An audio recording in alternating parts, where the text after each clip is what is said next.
ఈ ఒక సందర్భంలో అండి ఇక్కడ మనకి క్రికెట్ బెట్టింగ్ జరిగేదండి. క్రికెట్ బెట్టింగ్ జరిగేది ఒక కొంచెం ఎక్కువ లెవెల్లో జరిగేదన్నమాట.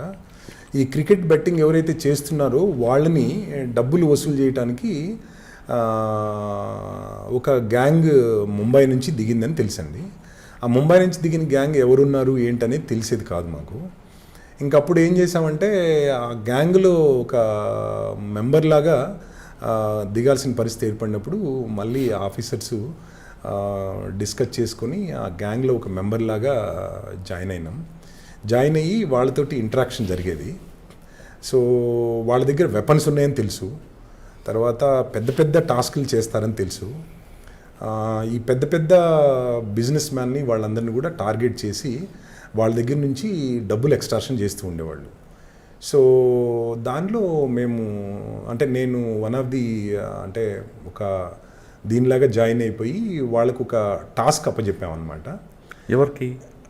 వచ్చిన గ్యాంగ్కి. ఓకే. అంటే ఏదో నేను వన్ ఆఫ్ ది అంటే డీలర్ లాగా మధ్యవర్తి లాగా వెళ్ళాను అనమాట.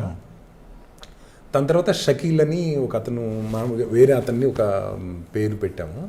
అతను మామూలుగా సివిలియన్ని నాతో పాటు ఉండి నా దగ్గర ఉన్న ఇన్ఫర్మేషన్స్ అన్నీ నా ఫ్రెండ్ లాగా, అతను పోలీస్ లాగా ఉండేవాడు కాదు, అంటే పర్సనాలిటీ అదంతా డిఫరెంట్గా ఉండేది. నేను జస్ట్ అతనితో మాట్లాడటం, అతను మెల్లగా ఇన్ఫర్మేషన్ పాస్ చేయడం జరిగేది. నేను ఫోన్లు అది వాడేవాడిని కాదు. ఇక్కడే ఈ బంజారాహిల్స్లో మన అపోలో హాస్పిటల్ కింద ఒక గెస్ట్ హౌస్ తీసుకున్నాం. గెస్ట్ హౌస్లో మేము ఒక ఫ్యామిలీ లాగా ఉంటున్నట్టు మా మీటింగ్స్ అవన్నీ కూడా అక్కడ జరుగుతుండేవి. సో కొంచెం భయం వేసేది, అంటే న్యాచురల్గా వాళ్ళ దగ్గర వెపన్స్ ఉన్నాయి, నేను పోలీస్ ఆఫీసర్ అని తెలిసినా వాళ్ళు ఏదన్నా ప్రమాదం చేస్తారని ఉండేది.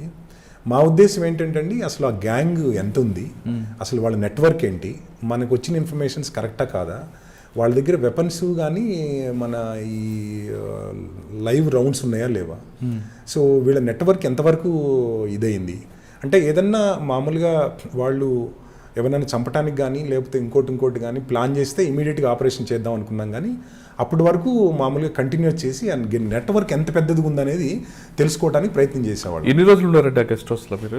గెస్ట్ హౌస్లో దాదాపుగా ఒక 15-20 రోజులు ఉన్నాం. ఏం చేసేవారు మరి మీరు? అంటే జస్ట్ గెస్ట్ హౌస్లో అంటే మేము మాదే గెస్ట్ హౌస్ అన్నట్టుగా ఉండేవాళ్ళం. అక్కడ ఒక ఫ్యామిలీ లాగా ఉండేది. అట్లా వాళ్ళు ఎప్పుడన్నా రావాలంటే ఆ గెస్ట్ హౌస్కి వచ్చేవాళ్ళు. 1-2 సార్లు ఒక మనిషి అర మనిషి వచ్చేవాళ్ళు.